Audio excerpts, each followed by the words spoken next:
Hello there. Welcome everyone back to another episode of Star Wars in a Galaxy, watching all the Star Wars we can get our hands on. I'm hyped today. I'm so hyped. Oh my god.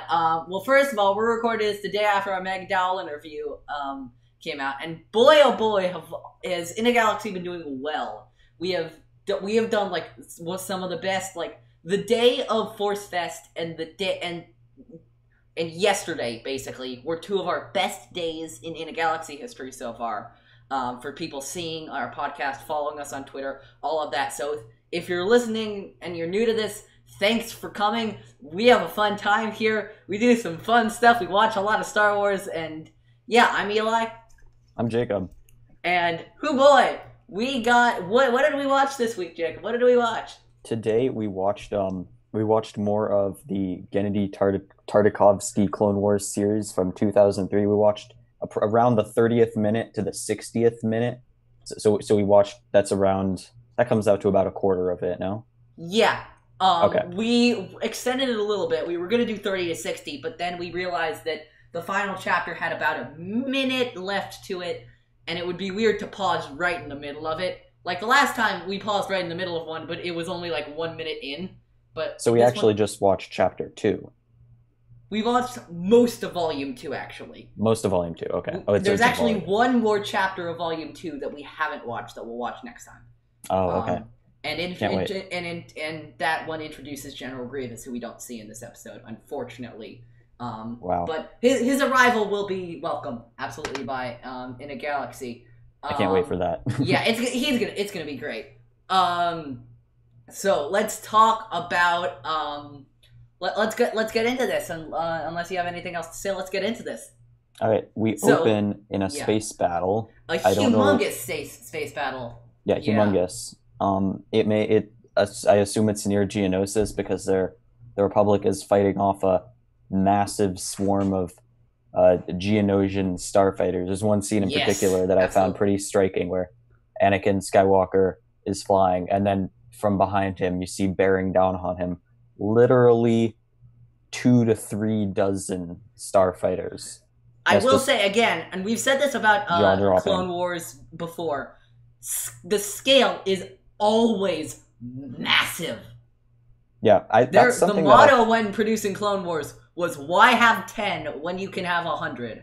I know, go big or go home. I think it kind of permeates all aspects of the show. The way it really does. The kind of over exaggerated, just bonkers, over the top force powers, the things that Count Dooku and Mace Windu and Anakin and Ventress do, the and super later fast Yoda, we'll see Starfighter maneuvering. Yes, the Yoda maneuvering. Just everything Grievous about doing it. Yeah. Despite its humble production, it feels like a very much a go big or a go big or go home type of effort. Absolutely. One of the first things I noticed about the space battle, and I don't know if you noticed this, Anakin isn't using R2-D2. No, he's not using R2-D2. He's using a red droid. I don't know the name of that droid, R4-P22, I looked it up. R4-P22, wow. He literally has no other purpose other than the fact that he was with Anakin pretty much throughout this whole thing. This scene, I gotta say, this gets some good development of Anakin in there. I love the development of Anakin. He's very sure of himself in the cockpit. Anakin makes a ton of references to stuff we've seen earlier in real time, but later in chronological time of Vader things. He says, I have you now, yeah. to Ventress, which is a direct echo of A New Hope. Yeah, and he's like, I have you now. The Trench Run. He also says, is like, who's the pilot? The Force is strong with them, which is also a almost direct echo of the same thing from the Trench Run sequence in 4. There's a lot of stuff there. Definitely. Anything else about... No. Yes, actually. Anakins Starfighter is something a bit different. Its name is I did some research on it. Its name is the Azure Angel, and it's a customized version of the standard Delta 7 Jedi Starfighter. It started its lifespan as a standard Delta type Starfighter, but Anakin, of course, Anakin being Anakin, always tinkering, always trying to improve his arm and whatnot. I guess that applies here too. uses his mechanical skills to increase the Delta 7, increase the performance, and he makes very extensive mechanical and aerodynamic modifications, enhancing the Starfighter's performance. He upgrades the laser cannons, he gives it a bunch of missiles, which we see can shoot very fast. It's very exciting. And he gives it a hyperdrive, too, so it doesn't need the ring that the other Jedi starfighters need, which is often problematic for, or it can be logistically problematic for them in the Clone Wars, having to dock and everything. I see. Okay, never mind. Go. Now about the paint scheme. It's the paint scheme actually. According to can't remember. According to an interview, the paint scheme is supposed to be similar to his old pod racer, and the same design was actually applied to the starfighter, the Blade of Doran, which Anakin actually gifted to Plo Koon later on during the Clone Wars, and that's the starfighter that we see Plo Koon flying for a lot. And Azure Angel was named for Anakin. That was actually Anakin naming it after Padme, or I guess naming it for Padme. Not sure quite what Azure Angel means connected to Padme, but I know what part of it tidbit means. Nonetheless. I know what part Are of it you means. an angel? Yeah, I think that's literally what it means. First of all, Yeah. Great commentary on that. Good call. If you I guys didn't even don't think about know, that. If you guys don't know, Jacob, is it fair to say that you joined, and I know this is not all your Star Wars love, but you fell in love with Star Wars a lot because of the vehicles. Yeah, I'd say that. I was kind of Jacob's much more I still am of a kind of the tech guy than I am. The resident spaceship nerd in our friendship and our absolutely by our far little podcast here. I remember Jacob and I used to play a game where we'd go through some of the Star Wars cross sections, and we'd talk about how to destroy it, and Jacob would always have these sophisticated strategies. Oh, you're gonna board here, and you're gonna destroy this engine right here, and then you're gonna go over there to the control deck, and then you're gonna do this. And I'm like, okay, we're gonna take out the hyperdrive here, and that's it. Yeah, I like having that balance, honestly. Too. Let's see. Also, anything else before about this Starfighter sequence that you want to talk about before I touch on what happens at the tail end of this? That's kind of crazy, and I saw both of you and I wrote notes about this.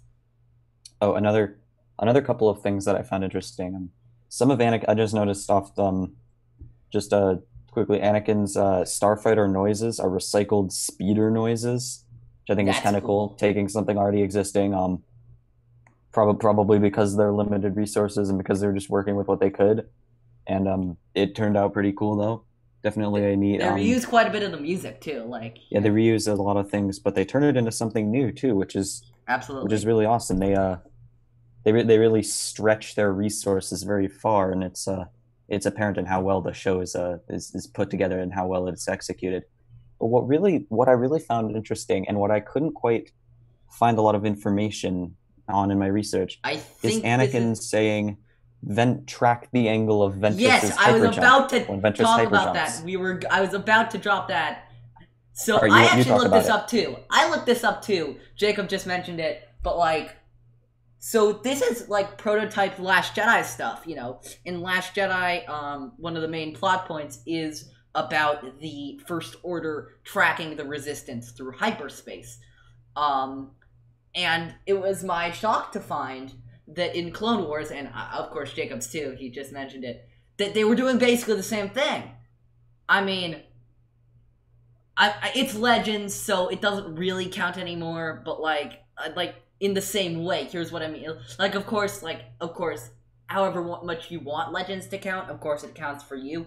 But what I mean is, Legends and the sequel trilogy can't exist in the same universe. They just can't. The sequel trilogy overrides quite a bit of stuff in in Legends, which is fine. It's a new universe, you know what I mean? But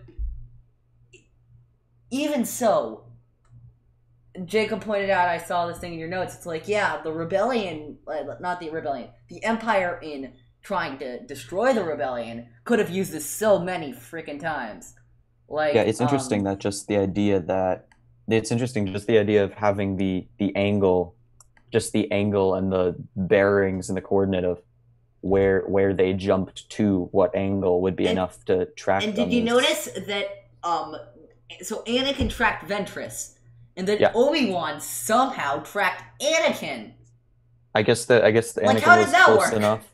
I guess Anakin was close enough that they had it picked up on scanners, the ships, and were recording. I don't know. I mean, it doesn't really matter. I mean, it only matters to the most nitpicky of Star Wars fans, you know. Yeah. But Clearly it's just like a plot. There's Plot this thing.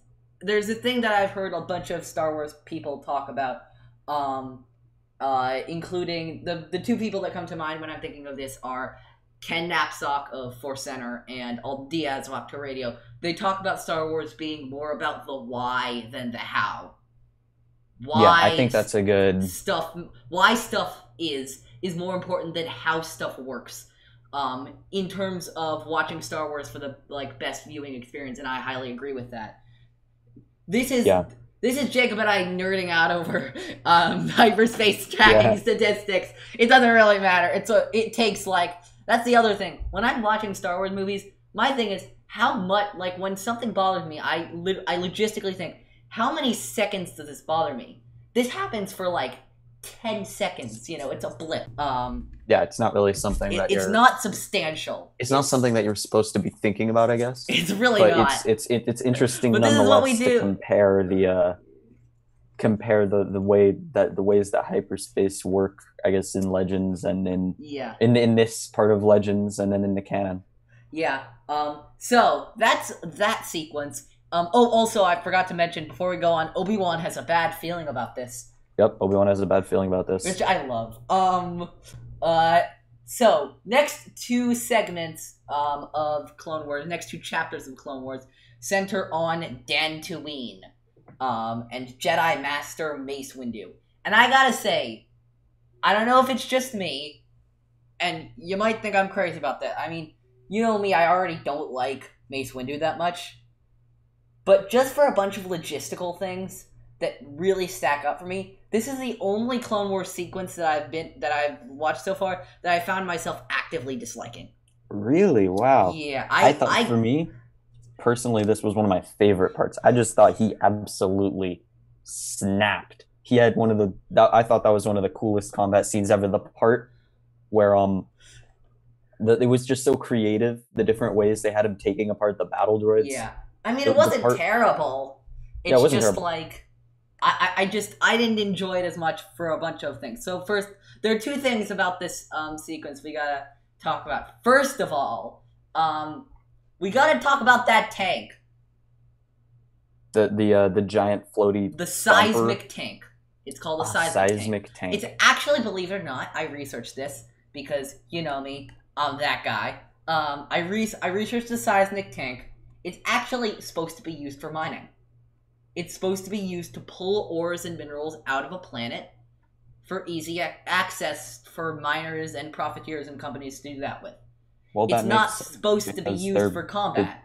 That makes sense. But it is. Because the Separatists are made up of different various technological corporations. So, yeah. Anyway, so it's a seismic tank. And all of the clones are just dumb in this. They all get just absolutely obliterated by basically the earthquake that this thing causes. One of them even does a Wilhelm scream. Yes, Private Wilhelm strikes back. They're continuing the tradition. I love that. Continuing the tradition, it's great. So we gotta get on to our main attraction, which is Mace Windu absolutely destroying that entire army. Wow. Holy cow. That was just, I know that it is I know that it's fiction. I know they can make the characters do whatever they want. But still, the things that Mace, that was just... It was just really fun to watch. Lightsaber, and then he literally starts punching battle droids. Yeah, he just starts punching battle droids. I mean, here's the thing super about battle droids, no less, with their thick armor. Yeah, we can see force power is that? This is a weird. I think it would be amplification of basically amping yourself up with the Force. Okay. Basically, you amplify your strength using the Force, and you can just punch through. By the way, that metal is tough. You know how tough that metal is? In The Mandalorian, in the flashback scenes, you know, there are all those super battle droids fighting on that planet where the Mandalorian is, right? Yeah. And the super battle droid, remember in the bunker, he turns his gun on the Mandalorian, the young Din Djarin. Yes. Note that the first time a shot comes to that super battle droid, it does not get destroyed. It gets dented a little bit. It takes a couple more shots from the Mandalorian blaster to destroy that super battle droid. So it takes multiple military-grade blaster shots to fell a super battle droid. And Mace Windu just punches through him, and it just works. Yeah. My thing is, like, it's really cool in animation. It looks awesome. Yeah. But I never want to see this kind of thing in Star Wars. My thing is, like, you think he's too powerful? It's a little bit too much for me, honestly. It's like, you know, seeing it a bunch of times in, like, in Clone Wars, you know, we see it with Mace Windu here. We'll see crazy stuff with Grievous later, and then Mace Windu and Yoda also do something crazy later on. And that's fine, you know. It's not crazy bad. I just don't really like... I don't really like that much. I would never want to see that kind of thing again because it's just like... It lends a little too much credence to the characters, honestly, I feel like. It's like,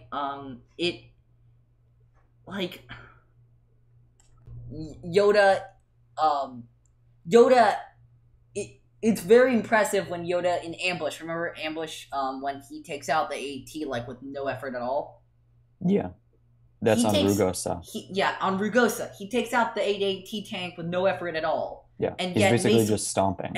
And Mace Windu does the same thing, but to that entire big seismic tank. Yeah. Now, Mace Windu is no way is more powerful than Yoda. But the AAT one seems a little bit more proportional to Yoda than the seismic tank seems to Mace Windu, if you get my thing. That's just me, though. Well, what I would say is...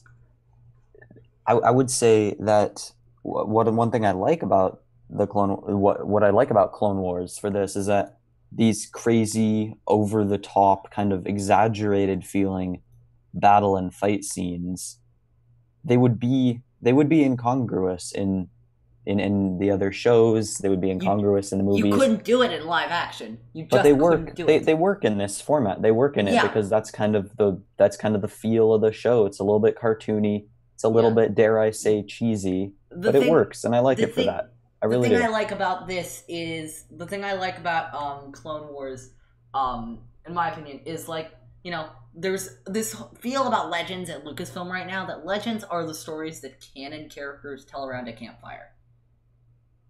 And these seem like the exact kind of stories that they tell around the campfire. Oh, and then, you know what happened to Mace Windu? He destroyed all of them. And and guess what? He even started punching the battle droid with his bare hand. Can you believe that?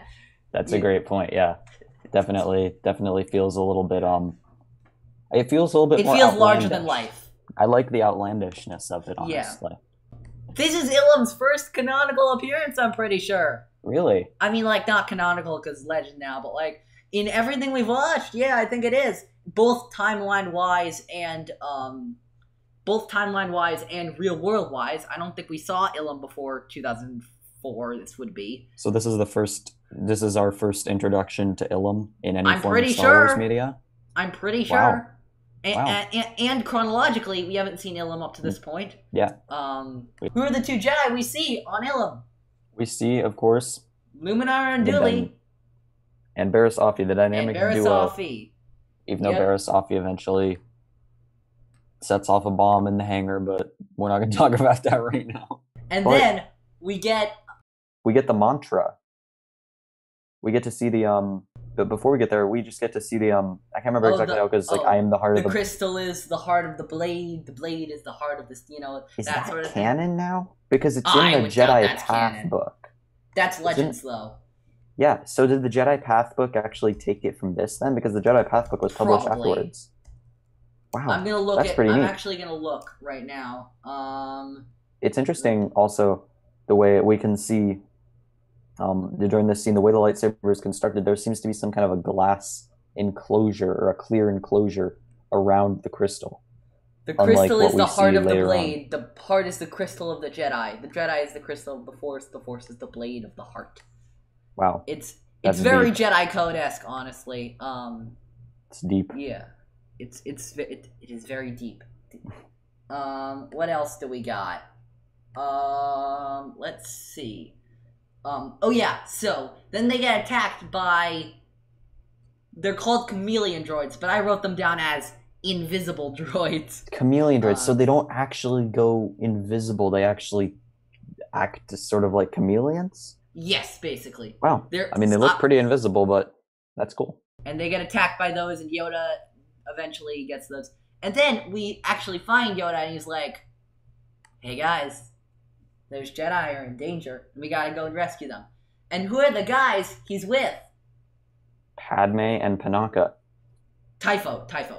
Oh, that's Typho. Okay. That's Typho. Why is Yoda on Padme's ship? That's what I was wondering. No. Okay. But seriously. Like, if any Jedi would have been on Padme's ship, you know who it would have been. It would have been Anakin. Why is Yoda with Padme? Well, that's the other thing. Why does Padme need protection?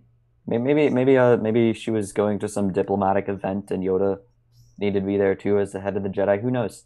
But and what also, I find really shocking, Yoda uses a mind trick on Typho. Yeah, that was extremely questionable. Man, Yoda has no morals. Maybe I see where the Separatists are coming from now. And that brings into question, what does a weak-minded individual truly mean? Like, are we truly to believe that all the unnamed characters that get mind tricked... This is Star Wars. There are no unnamed characters. Okay, but characters that don't have significance to the plot. Background characters. Are we really to believe then that all these background characters are somehow mentally inferior, that they're less intelligent, or that they can't think for themselves? Like, that seems a bit odd to me. So I'm having a hard time. There's some stuff I was thinking about mind tricks, and I've heard from other Star Wars content creators. Most of this I'm talking about is stuff that I've heard from Alex Damon of Star Wars Explained. Huge shout outs to them because they're awesome in every single way and shape and form possible. But yeah, they make great content. They make awesome content. He was talking about the ethics of mind tricks, and he was saying one of the things that he picked up from some canon source was basically that mind tricks were more effective if the person who is being mind tricked was already heading in that direction anyway. Like, for example, you don't want to see his identifications. These are not the droids you're looking for. Do you realize, like, it was so hot on Tatooine. Yeah, that stormtrooper did not. He doesn't want to be there. He just wants to get on with his day. That's actually a detail from a certain point of view. In A New Hope, that there's a story by Daniel Jose Older, who is a great Star Wars author, who's actually doing stuff with the High Republic now. It's confirmed in there that he didn't want to be there, and so he was more than happy to let them go. Yeah, he was more than happy also, to be like, well, make it someone else's problem. Don't care. From the Clone Wars, I also think that mind tricks don't work only on weak-minded individuals. And I'm getting this from The Clone Wars Season 2. Here's where I'm getting this from. Remember when Anakin, Obi-Wan, and Mace Windu mind trick Cad Bane? Oh yeah, they almost pull it off, yeah. I think they do pull it off, actually. I thought they have to stop because they almost make him go insane. But then he tells them anyway. Oh, okay. Maybe that was because of the torture aspect. Yeah, I think the weaker-minded a person is, the easier it is to do it. But I don't think it's impossible. You know what I mean? Yeah. I don't think it's impossible to mind trick somebody who isn't the weakest-minded person out there. I just think it's kind of a minefield for any creator, or anyone who's creating a Star Wars to try and define what weak-minded is. Padme also has a bad feeling about this in this segment. Yeah. And many bad feelings about this. I think the story decisions and what Padme does in this are some of the best story decisions I've seen related to Padme in Star Wars. Can you elaborate on that? So when she goes off to find Yoda, Yeah. that's just like that's straight from the Padme textbook. You know, that's straight. I feel like from the Take matters Skywalker into your text. own hands. That's Yeah. straight from the Skywalker textbook. She's Whenever definitely a people anyone don't want me tells to, but I you, don't care. whenever anyone tells this is Skywalker 101, when anyone ever tells you they'll be fine and not to follow them, instantly decide to follow them. That's Skywalker 101 right there. Yeah, it's the same play that Luke makes when on Dagobah when Yoda says, "Don't go. You haven't completed your training." Luke says, "Sorry, Gramps." Yeah, my thing was like, why is Yoda protecting Amidala? There are surely other better places he can be right now, right? Well, I mean, we don't know the backstory. Yeah, we don't know the backstory. It doesn't really. I think once again, the why matters. Yeah. The why and the what happens afterwards matters more than the how. Yeah. Also, by the way Padme takes out those chameleon droids is awesome. Yeah. I loved it. I noticed a lot of parallels. I don't know if this is on purpose or not. I mean, Dave Filoni is clearly, we've seen this demonstrated, a very deep thinker about what he does with Star Wars. So maybe there is some sequence. But this scene seems echoed tremendously in the Yoda's fights on Rugosa. The part where he jumps onto the bomb droid and clings onto it while they try and the chameleon droid. The part where cool. he's like running and holding out his saber to the side to chop all the droids, and especially what really the part where he uses the Force to drop a bunch of rocks onto the chameleon droids, and then he instructs his clone squadron to do the same thing on Rugosa to take out a bunch of droidicas. So I think that I think there are a lot of parallels there. I don't know whether or not it's intentional, but cool to see nonetheless. It's actually really cool seeing that because of something specific, which is that we're probably going to end up watching Ambush in the next month.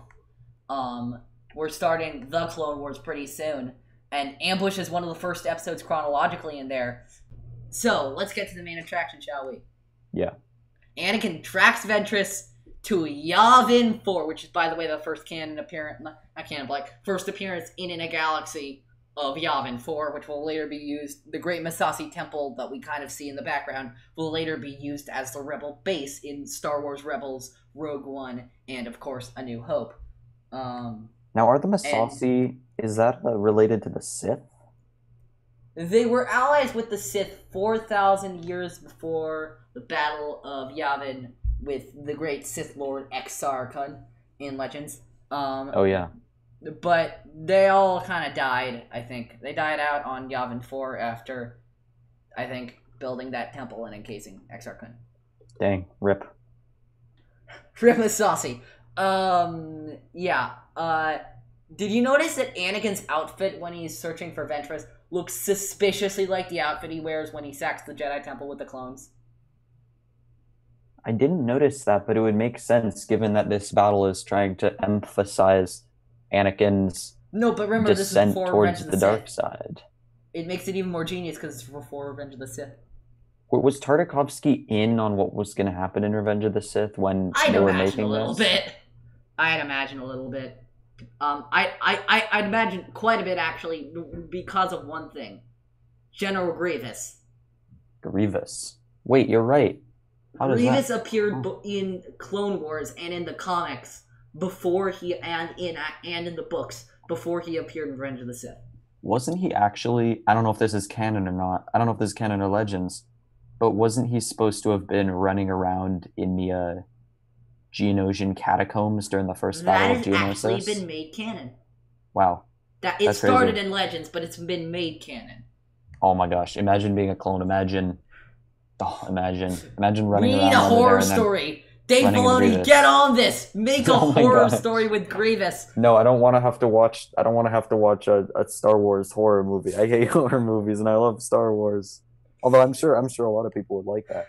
Yeah, I mean, here's the thing: we've gotten stuff in the Clone Wars. I think Brain Invaders, which is one of my least favorite episodes of the Clone Wars, is basically a horror episode. Brain Invaders.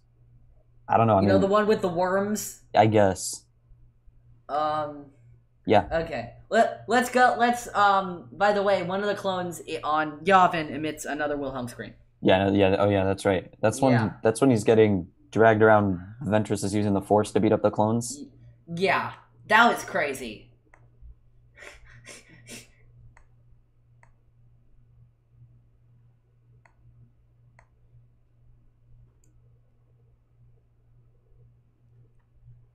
It's time for a duel analysis. Let's do this. All right, let's do it. Anakin versus Asajj Ventress on Yavin 4. So what I notice is that, Ventress has two modes in the Clone Wars when she's lightsaber dueling. She has her calm, like, Dooku-inspired, just try and outsmart them mode. Yeah. And then when she gets really angry, she has her Berserker mode. Yeah. There is no cool, calm, and collected mode in this. Ventress is all Berserker. Completely. Yeah. She's just lashing out at him. It is so cool to see, honestly. It's a really cool way of looking at it. They're both all in. They're both going all in. This is a battle that is going to be that's going to have blood, sweat, and tears. Yeah. By far. They're out. They both do crazy things with the Force to each other. Crazy things. Anakin, I think, as is the Jedi way, is a bit more methodical than Ventress. Ventress is just hacking at him. Anakin has a clear idea of parries, and attacks that will be good against her. You know what I mean? Now, he doesn't use those proper strikes and parries as much as a more established, more skilled dueler like ObiWan or Mace Windu, but he still does use them. Yeah, and I think it's a testament to the fact that even before his powers have doubled, he's still able to kind of fend off Ventress's two lightsabers to his one, and I don't really know how to feel about this quite, because I'm not quite sure how to express this. It seems strange that Ventress can have two lightsabers and get beaten by someone with one. Obviously, like, if you're a superior duelist, you can overcome the advantage if you're enough of a better duelist. Same with pretty much anything. And yet it seems just crazy that Ventress can't find a way to use those two lightsabers. I feel what I like about Star Wars is often the creators, they don't care if it makes sense. They just want to make something that's cool and fun. Yes. And that the kids will love. And I also appreciate that about it, though. I also think that in the beginning of the fight, I think Ventress is actually winning. I think the only reason Anakin pulled out of that fight was at the very end. We got to talk about the very end. He starts getting really pissed, really angry, and then Anakin does this thing where he basically turns. Did you notice his face turns blood red? Yeah. He is calling on his dark. It feels like one of those very climactic duel moments that we're used to in lightsaber. Is this a moment at the very end where they're on the top of the cliff? And also the thing is, it's a cool bit of symbolism. You notice he disarms her and then uses one of her red lightsabers against her. Yeah, that's clearly symbolism. Yeah, if he's calling on the dark side. Yeah, if that's not symbolism of he's tapping into his Sith-esque rage, then I don't know what is. And the part when he starts bashing down on Ventress, and then you see the flashes of each batch, the flashes of Obi-Wan. That is such a cool effect. It's such a cool effect. It's in Rise of Kylo Ren 5. It shows Ben Solo bleeding his lightsaber, and you can see flashes of when he bleeds his lightsaber crystal. When he cracks his lightsaber crystal, you see flashes of Leia, you see flashes of Han, you see flashes of Rey, and they all feel that dark energy rating. That reminds me of that. And then he knocks her down. I mean, of course she doesn't die because this is Star Wars. Come on, people can't die like that. But then he does this thing. No one dies of a great fall. Except for Mace Windu. He fell out the window, man. And then he just screams, which is just the best imagery I've ever seen. It's just... It's so cool. I love it. we've gotten some really interesting moments. I will say. Not really. We got a lot of great moments. This was a great. Yeah, this was a chapter. Great segment. I loved it. It was awesome. Yeah, I'm having so much fun watching this show. I can't believe, honestly, I can't believe that I haven't watched it till now. I can really see why it's beloved by a lot of the community. It's very good. I like it. It feels like a breath of fresh air. Like yes. It really feels like something different. Does. I love it for that. And you know what it's time for now? 1/4 portion. This week on 1/4 portion, we got our Star Wars opinions. You got them. Bring it. We're gonna bring it. Jacob, why don't you go first? All right. What is your favorite character that has been in at least 2 different trilogies? 2 different trilogies. There are a lot of them. First of all, there are quite a few of them. I'm gonna say this is a character. I'm not gonna say Yoda because Yoda's my favorite Star Wars character. That's kind of cheating because he's my favorite. He's my favorite. He's gonna be my favorite of everything. I would say, I'd honestly say Palpatine. In the prequels and the originals, and of course the sequels. I think seeing him with his master plans and orchestrating the master plans is a really cool sight to see, and I love when we have a great bad guy to just root against. You know what I mean? Yeah. Who do you think is yours? My favorite, honestly,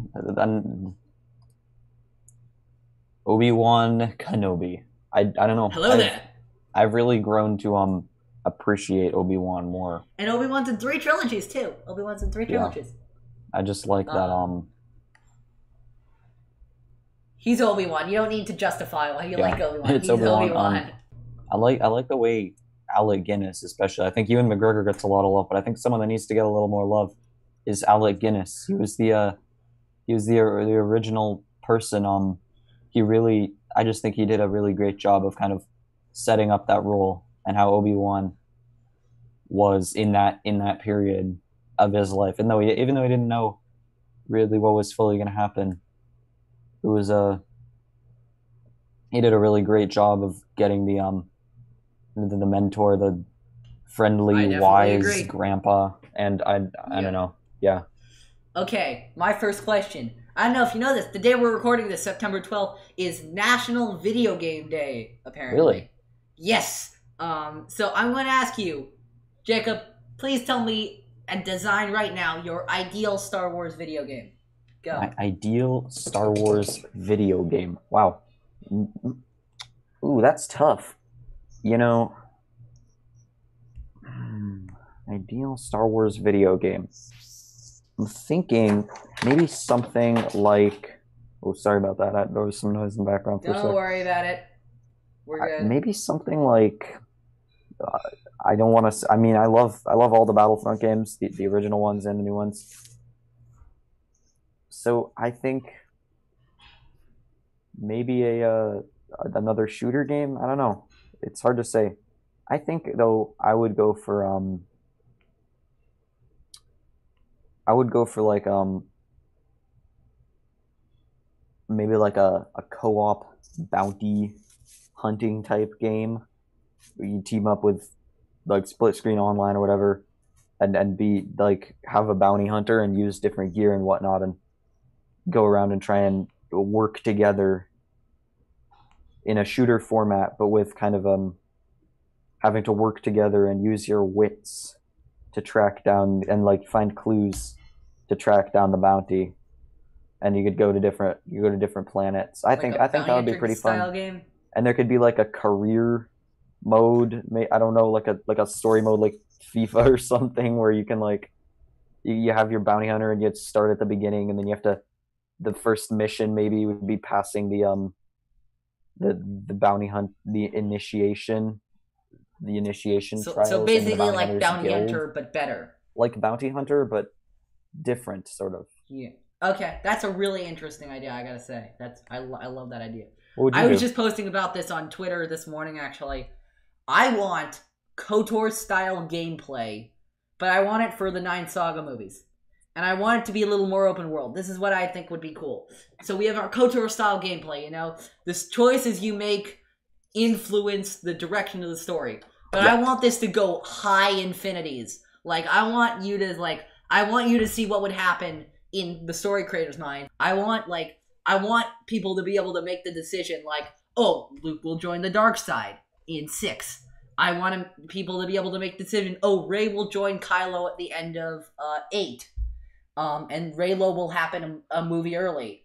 I want people to be able to make decisions to take the Death Sticks as Obi-Wan.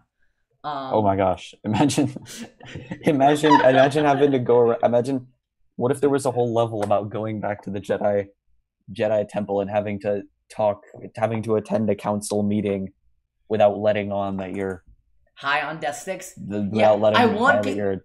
I want like an open world decision sort of thing. On Death Sticks. I want like KOTOR, but it's the 9 movies, but better, like with the gameplay. That's my idea. Okay, what's your next question? My next question is, what is your favorite capital ship? Capital ship. Oh, it's a hard one. Boring answer here, but I gotta say it. My favorite capital ship is the Executor. The Executor. So that's the Executor class. No, the specific ship. The Executor, which is the Executor class. Vader's Super Star Destroyer in 5. Okay. This might be even more of a boring answer than yours, but I have to say the Venator. I love the design of the Venator class Star Destroyer. I like the way it's kind of reminiscent of a real life aircraft carrier, with the kind of top opening long hangar format. I love the 2 bridges as well. It's really, everything about it just kind of is super aesthetically pleasing. And also, I get that. The prequels is my favorite era for vehicles, so they got some great vehicles. Gotta give some love there for sure. Next, my final opinion question. Jacob, I'd like you to tell me, and I'll do the same, something you dislike about your favorite Star Wars movie and something you like about your least favorite Star Wars movie. Something I dislike about my favorite Star Wars movie. My favorite Star Wars movie is The Empire Strikes Back. I know, cliche answer. It doesn't matter. Everyone has their picks. Yeah. I mean, I think it's an awesome movie. The thing I dislike about that one, oh man, I don't even want to talk about it. But Luke, I think I know what you're talking Leia, Medbay. Yeah. Ooh. Those movies were not planned. Wow. That was really it's bad. It's really bad. Like, I don't know. The fact that it's just knowing where it turns out. Just it rips everything out of that. It's not good times. Yeah. And what is second? My favorite thing about the least favorite Star Wars movie. Yeah, I know which one it is. Okay, my least favorite Star Wars movie is The Last Jedi. But my favorite thing about The Last Jedi... perfectly valid opinion. Everyone's has their... Yeah. My favorite thing about The Last Jedi. I would say my favorite part is the aesthetic. Like, the aesthetic choices. I think The Last Jedi has some incredible cinematography, if that's what you're talking about. I do like a lot of the aesthetics of the movie. When they're on Crate, that part is pretty awesome, with the red dust and everything, kind of creating a literal fog of war. And then the scene where Rey is lifting up all the rocks and the lights coming through and everything. Wow. So I think that, and I'm not the hugest fan of it, but there's some beautiful moments in there. There's some beautiful moments for sure. So yeah. I guess I'll share mine now. All right. So my favorite Star Wars movie, as probably some people know, is Return of the Jedi. It's a good one. I honestly can't find a lot of major flaws with that movie. It was hard for me to think about this. But honestly, I can't stand Boba Fett. I wish he wasn't in the movie, honestly. Really? I don't think removing him from the movie would honestly do that much. I think if he just got up and left after he delivered Han to Jabba, I think that would be fine with me, honestly. So you just don't... So what don't you like? You would say that you don't like... He feels superfluous, you'd say? Yeah, he feels superfluous, and I just think, there's not a lot of purpose to him, and he dies in a silly way anyway. So he does die in a bit of a silly way. What's kind of the point of having him in the movie anyway? I feel like that's just me though. Yeah, I think Boba Fett is a little overrated, but so I think he's very overrated. I don't know. So Attack of the Clones. Attack of the Clones is my least favorite Star Wars movie. I'm going to put so I mean I've already done this, but sorry, Alice. Alice is one of the great hosts of Force Toast the Star Wars Happy Hour, and her favorite Star Wars movie is Attack of the Clones. And she's totally fine to have that opinion. It just doesn't strike me as much as it does some other people. The thing I love about Attack of the Clones, I will say this: everything from when they enter the arena on Geonosis, to when Dooku gets out of that hangar, is pure genius. So you like it? You like I love it. It's great. The Battle of Geonosis. The Battle of Geonosis is genius. The duel in the hangar is genius. What do you find genius about it? Elaborate on that. I don't know. I just, it was the first time we saw a bunch of Jedi just duking it out with battle droids and all that. We never saw more than 2 Jedi fighting up at a time up until that point. You know what I mean? We got to see the Jedi really in their prime of combat. The scale of it was pretty impressive. Yeah, the scale was incredible. The duel between Yoda and Dooku was awesome. It's still one of my favorite duels in Star Wars. It's just quite incredible. And how Anakin approaches that fight, how Obi-Wan approaches that fight, how Yoda approaches that fight. They're all great. I love them. They're great. That's it for this episode of Star Wars in a Galaxy. Thank you guys so much for tuning in. Next week, we got the last hour. I think it's like the last hour and 12 minutes of the Clone Wars. So we're going for... Of Clone Wars, yeah. We're going for a long... all right. We're going for a little bit longer. I hope that's okay. I think it'll work out, yeah. Yeah, we're going to tie up Clone Wars in a nice little bow. In the meantime, check us out. Twitter, @InAGalaxyPod. Email swinagalaxy@gmail.com is our email address. Check us out we have a YouTube channel, subscribe to that. Anchor, Breaker, Spotify, Apple Podcasts. Anywhere you get your podcast, we'll probably be there. And yeah, did I miss anything? I don't think I did. No. May the Force be with you always. Thanks for listening.